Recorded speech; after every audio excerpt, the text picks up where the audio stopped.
Hey guys, Ubalal here, and I've decided to make a video about my new library uNet because I think some of you might have questions or just be confused on how to use it. And I also made a quite large update today where I introduced SSL to the library, so I'm gonna show how to use that too. Okay, so for the application, I'm just gonna make a very simple login server and a login client, and I'm gonna show you how to make custom packets and just generally how to use the application or library. So we just create a new application here called login test and just let it load. Okay, so first of all we need to add the reference. Just gonna browse. I have to find the latest version. Okay, there we go. Alright, so this can be our login client, so we need to create another project which is gonna be this server. Okay, so we're gonna start with the server.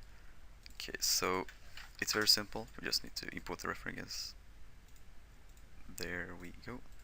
Okay, so you basically just have to initialize a new uNet server, and you see there's a lot of arguments here, but you don't really need to think about it if you're not thinking about encrypting your connection. So for now we're just going to use a port, just a random port, and we're going to use the default address, so we don't have to type anything there. Okay, so the first thing you have to do is initialize the server. This is basically going to start listening and accepting clients. So we also have to, we don't have to, but it's nice to subscribe to some of these events. So we're going to add this.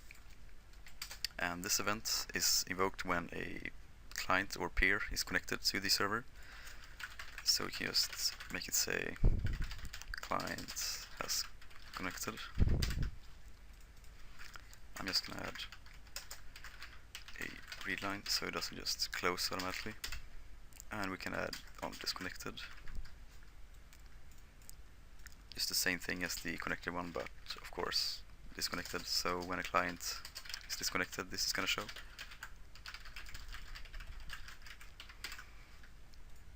Actually, we can show where it's connecting from. So here's the event args or arguments. So if you press E and you get a peer property here, and this right now it doesn't have that much stuff you can see, but we can at least get the remote endpoint, so that's going to show where it's come from.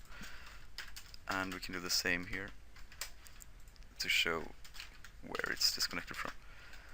Okay, so let's see if there's any more events. Yeah, on packet received, this is when a packet has been sent from the client to the server.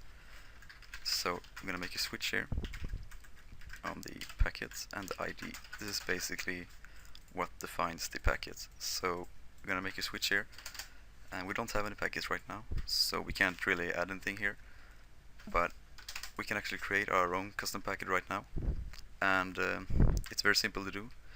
Just make a new class, and we can call it actually we don't have to create the packet right now.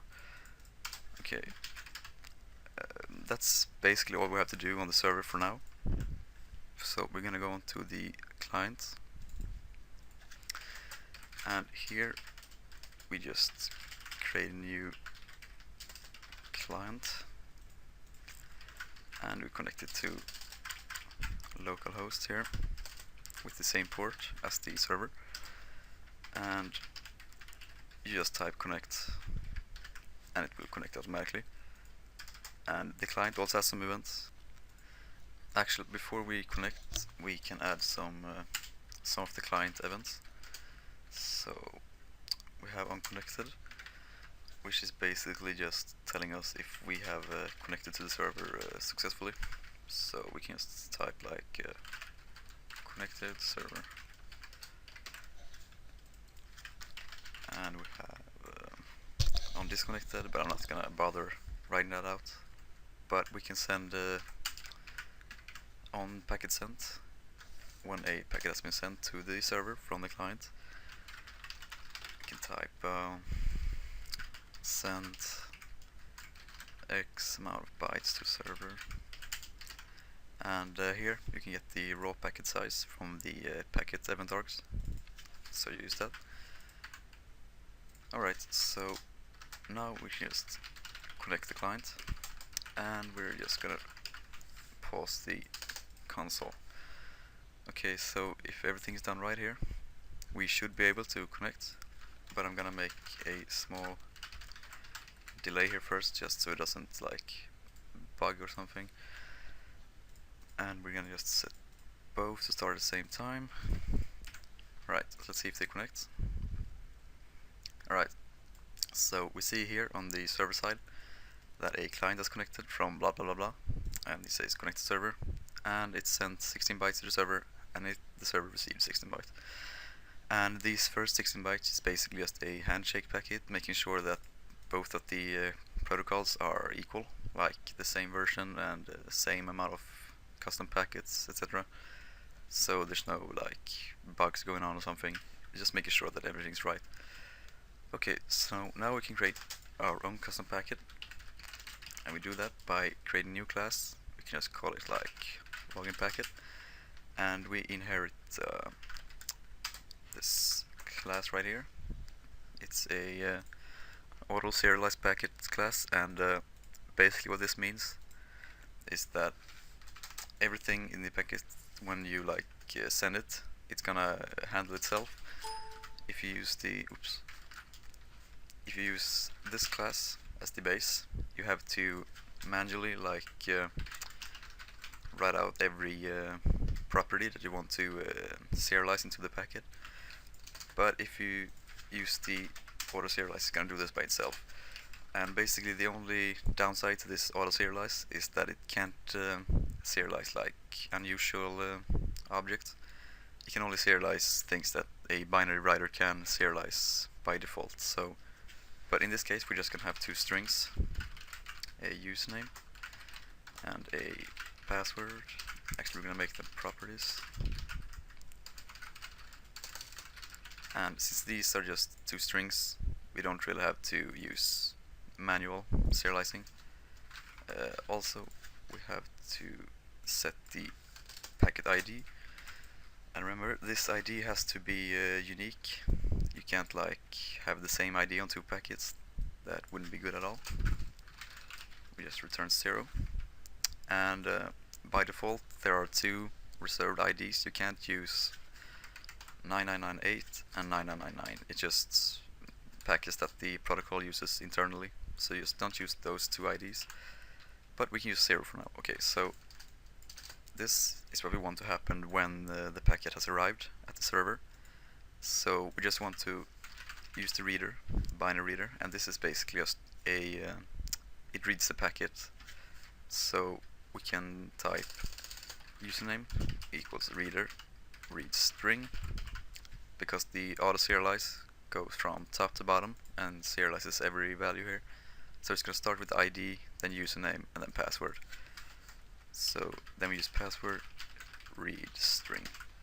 The ID is handled by itself, so you don't have to bother with it, like reading it here or writing it here. It's going to do that automatically, even if you use the this class. So yeah, it's good to know.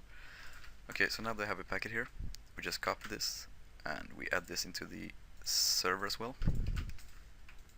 Just import these things. Alright. So now that we have our own custom packet, we need to pass that on to the server or the library, so it knows what to do with the packet. And to do that, we're gonna go down to the second thing here and create a new server setting class. Right, so here we have some arguments. We see use SSL and a certification location, but we don't have to bother with these two, considering we're not using SSL right now. So, right, I'm gonna show these first. You need to create a list of iPacket with all your custom packets. So we're just gonna name the custom packets and initialize it with the login packet, like so. And then we can just pass this on here. Oops, needs to be static. and we're just not gonna use SSL right now, so just type false here.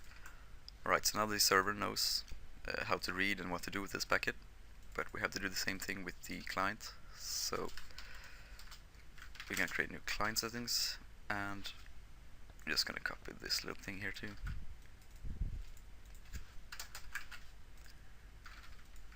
And pass custom packets false. Alright, so now both the client and the server has the new packet, so they should both know what to do with it.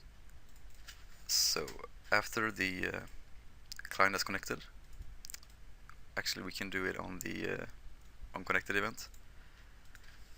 Or nah, never mind, it's simpler because I've already declared the local here. Okay, so after it's connected, we can set a client send packet and a new login packet, and we're just gonna fill out the username. Type like below, password 123123.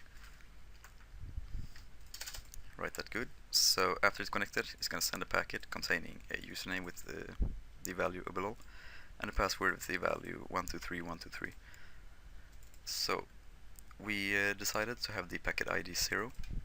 So in this switch case here, we're gonna type case 0 because that's the ID. And so if it receives a login packet, it's gonna do this. It's gonna, for now we can just write to the console just have to cast the packet as a login packet, username. Just gonna format it a bit like so.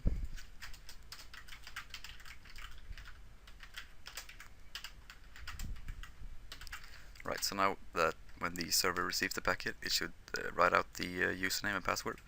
So let's try this out and debug this. Okay, so you see here, it connects to the server, sends 21 bytes, and here we see the server receiving the packet and typing out the information. So that's good, it can read the packet, and yeah, we can just do like if actually we can just do this. It's easier to just cast it like this, so you don't have to do it every time. And if the username equals below and the password equals 123123, we can write successfully logged in. And if that's wrong, we can just type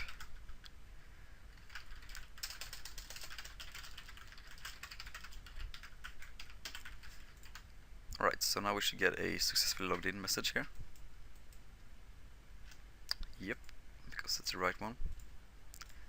And if we go into the client again and send some other password, it's obviously going to say that it's the wrong password. Yep, client has failed to log in. So that's basically how you can make a very simple login server and client.